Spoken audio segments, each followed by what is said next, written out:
In the ancient city of Babylon, where the Tigris and Euphrates rivers whispered secrets to the desert winds, there lived two young souls, Pyramus and Thisbe. Their homes stood side by side, separated by a wall as old as time itself, a wall that bore witness to a feud so deep that neither family could recall its origins.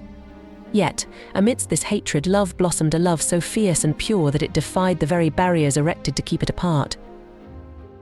Pyramus was the most handsome of all young men, his eyes like burning embers that could set hearts aflame. Thisbe, the fairest maiden in all of Babylon, had a beauty that made the stars jealous, her every smile a moonbeam that lit up the darkest nights. Their love was a secret, a precious thing shared only through stolen glances and whispered words that slipped through a crack in the ancient wall that kept them apart. Each night, when the city was asleep and the world was bathed in silver moonlight, they would come to that wall, pressing their lips against the cold stone, their words hushed but filled with the fire of forbidden love. "My beloved Thisbe," Pyramus would murmur, "how cruel is fate that it keeps us apart." "Patience, my love," Thisbe would reply, her voice trembling with longing. "One day we shall break free of these chains." But patience was a thin veil over a flame that burned too brightly to be contained. So one night, their hearts pounding with the thrill of defiance, they made a vow that would seal their fate. They would meet, not in the shadow of the wall that had imprisoned their love, but in the open air, under the sky that had witnessed their silent suffering.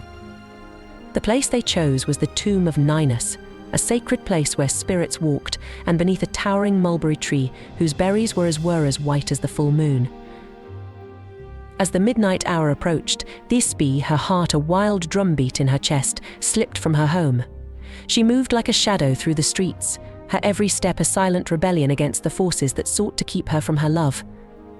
She reached the mulberry tree, its branches whispering secrets to the wind, and waited in the silvered silence, her breath coming in short, eager bursts. But the night was not as silent as it seemed. From the darkness, a shadow emerged, large, powerful, and menacing.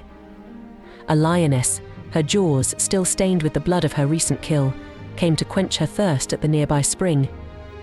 Thisbe's heart seized in terror. She fled, her fear a tangible thing that urged her forward, but in her haste, she dropped her veil, a veil as delicate as the love it symbolized. The lioness, uninterested in the frightened girl, sniffed the veil, her bloodied fangs tearing it as she played with it before slinking back into the night.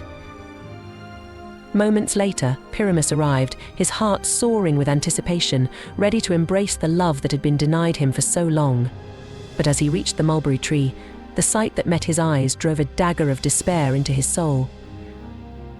There, on the ground, lay Thisbe's veil, shredded and stained with blood.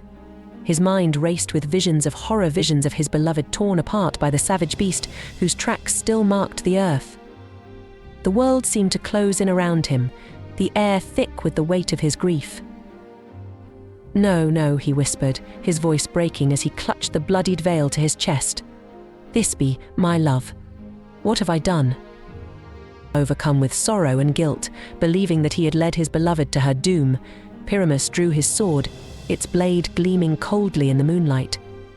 "If I cannot live with you," he cried, "then I shall join you in death." And with those words, he plunged the blade into his side, his life's blood flowing out to stain the white berries of the mulberry tree a deep, mournful red. As his strength faded, he collapsed to the ground, his last thoughts filled with the face of the woman he loved more than life itself. But fate had one final cruel twist in store. Thisbe, having gathered her courage, returned to the tree, her heart yearning for the sight of her beloved. But what she found was a nightmare made real. There lay Pyramus, his life ebbing away, his blood soaking the earth beneath him. "No," she screamed, her voice a wail of pure agony as she rushed to his side. She cradled his head in her lap, her tears falling like rain onto his pale face. "Pyramus, my love, speak to me. Please, don't leave me." But his eyes, once filled with the fire of life, were now dim, his breath shallow and fleeting. With the last of his strength, he gazed up at her, a weak smile touching his lips. "Thisbe, forgive me. I could not bear to live without you." As the life left his body, Thisbe's world shattered into 1,000 pieces. Her heart, already broken, now lay in ruins. She kissed his lips one last time, a kiss that tasted of salt and sorrow. "Wait for me, my love," she whispered, her voice barely more than a breath. "We shall be together in death, as we could not in life." With a resolve that comes only from the deepest despair, Thisbe took up the sword that had taken Pyramus's life. She held it to her chest, her eyes never leaving his still face. This is not the end, she vowed, and with one swift motion, she joined her beloved in the embrace of death. Their blood mingled on the earth, soaking into the roots of the mulberry tree, whose berries, once white, would forevermore be stained the deep crimson of their love and sacrifice. And so, their story became legend. A tragic tale whispered by lovers who dared to defy the fates, a tale of a love so powerful that even death could not break it. The gods, moved by their devotion, ensured that the memory of Pyramus and Thisbe would live on, their love immortalized in the blood-red berries of the mulberry tree, a symbol of passion, sacrifice, and the undying bond that even the cruelest fate could not sever.